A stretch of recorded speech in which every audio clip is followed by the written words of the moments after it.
Fala pessoal, vamos para mais um termômetro do mercado, dia 29 de outubro, hoje é quinta-feira, 9 e 8 da manhã, né? Mercado futuro brasileiro aí abriu, tem 8 minutinhos, o futuro dos americanos está rolando desde a noite de ontem, tá? E o que a gente consegue visualizar aqui no mercado futuro americano? Que durante toda a madrugada ele fez uma correção, né? Uma correção até 3.310, tá? Que foi uma região de resistência, que era suporte, agora virou uma resistência, e depois disso ele volta a trabalhar no terreno negativo, tá? Perdendo agora 0,35%, tá? Em relação ao fechamento de ontem.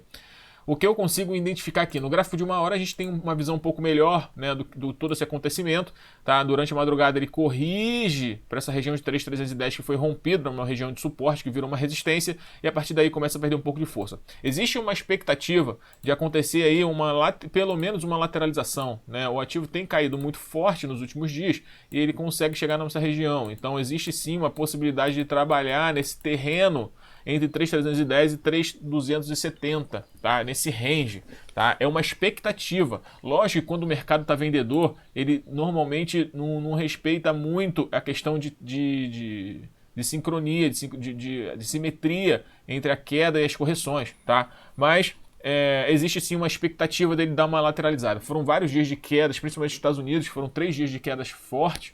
Então existe sim uma expectativa dessa lateralização. Claro que se não conseguir segurar nessa lateralização, a gente consegue começar a visualizar novos objetivos aí, que seria na região de 3.230, tá? Que seria uma região de suporte aí no gráfico diário e no gráfico de 60 minutos. Seria o fundo de o fundo, né, o limite inferior ou fundo do fundo duplo, tá bom? Então é uma região importante também no gráfico de uma hora e no gráfico diário do SP500, tá? Então vocês já estão cientes aí do que pode acontecer. Falando rapidamente de EWZ, no gráfico diário a gente consegue ter uma noção do gap e da perda de ontem, que foi quase 5%, no pré-mercado, tá?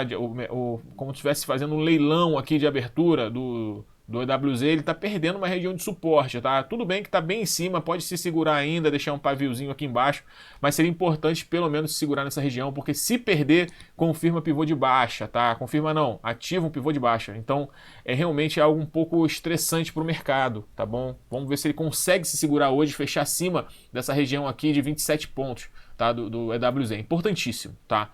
E falando aqui de petróleo também, já que a gente está no nosso querido TradingView, o petróleo perdeu essa região aqui de resistência, né, e está vindo buscar os 36 dólares que eu tinha comentado com vocês há alguns dias atrás, desde quando a gente identificou essa lateralização. Eu falei das possibilidades de alvos aqui para baixo e elas estão se concretizando, né? Mais uma vez, uma análise certeira aí, infelizmente, né, para baixo do petróleo, mas sim está buscando aí esses 36,50, 36,25, tá? Que seria uma região importantíssima de suporte, né, que seria a parte superior ou topo do fundo duplo aí do pós-coronavírus, tá? Importantíssima essa região. Lógico, sabemos de tudo que está acontecendo, o Brexit, fecha lockdown na Europa, aumento de casos nos Estados Unidos, eleição dos Estados Unidos chegando muito próximo, então tudo isso acontecendo é uma tempestade quase que perfeita, se todos os resultados forem ruins para o mercado, tá? Então é lógico que a gente tem que ter um sinal de alerta, tá? Porém, vários dias caindo, existe sim uma leve expectativa dos ativos começarem a lateralizar um pouco, tá? Então vamos agora para o nosso índice futuro, né? O índice futuro abriu sem gap praticamente, né? Um gapzinho muito leve de 0,1%. E perdeu mínima já de ontem, porém está conseguindo se recuperar e voltando um pouco o valor aí acima do fechamento de ontem, tá? Como eu tinha comentado no SP500, tá? Existe sim uma expectativa de uma correção um pouco mais forte, tá? Uma correção natural, tá? Porque cai muito forte, então existe uma expectativa também do ativo voltar a fazer uma alta para continuar a queda, tá? Então a gente está falando aqui no gráfico do índice futuro seria 97.500 a 98.200, 98.000. Entre 97.500 e 98.000 seria uma região interessante aí de correção. Até essa região é uma região de correção para continuar a queda, tá? Então a gente realmente estamos numa situação bem chata, porque o nosso índice futuro precisaria romper toda essa região de 99 mil para cima, fechar acima disso e romper depois para confirmar, para espantar o mercado, espantar o fantasma aí que seria de uma tendência de baixa, tá? Então, pode até fazer essa movimentação aqui, uma correção até 97.500, 98 mil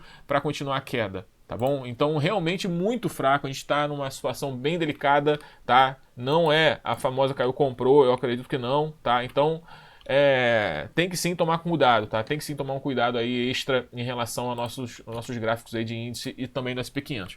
Já o dólar, né? O dólar indo aí muito forte, né? Assim como a gente tinha estabelecido, já tinha feito essa análise do 5.650 era um número mágico aí para o dólar, porque se rompesse isso aí ia bater rapidamente 5.700, foi exatamente o que aconteceu.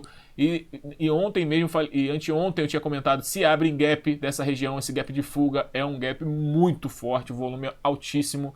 Então, realmente, o que a gente precisa ver aqui é a atuação do Banco Central. Se não, meu amigo, são 6.000 pontos em alguns dias, tá?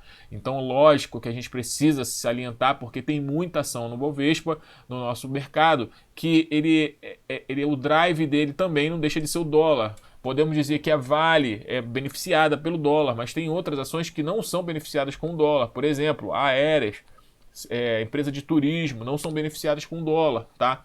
Empresa que importa alguma coisa ou que usa o comércio exterior em prol de si, não é beneficiado com dólar alto. Tá? Já a empresa que exporta material, aí sim ele é beneficiado. Então, gente, cuidado, tá? Todo cuidado é pouco. Hoje é um dia também difícil de operar. Como eu comentei com vocês, por questões de necessidade e sorte e feeling, eu acabei saindo antes dessa queda. Então, eu tô líquido porque eu tô sem tempo para fazer análise, fazer uma análise um pouco mais criteriosa e muito mais próxima para fazer um day trade interessante. Então, eu prefiro ficar de fora, tá? Eu prefiro ficar de fora da festa do que a ganância subir sua cabeça e você acabar, né, querendo ficar posicionado e sem conseguir visualizar os movimentos mais próximos, tá?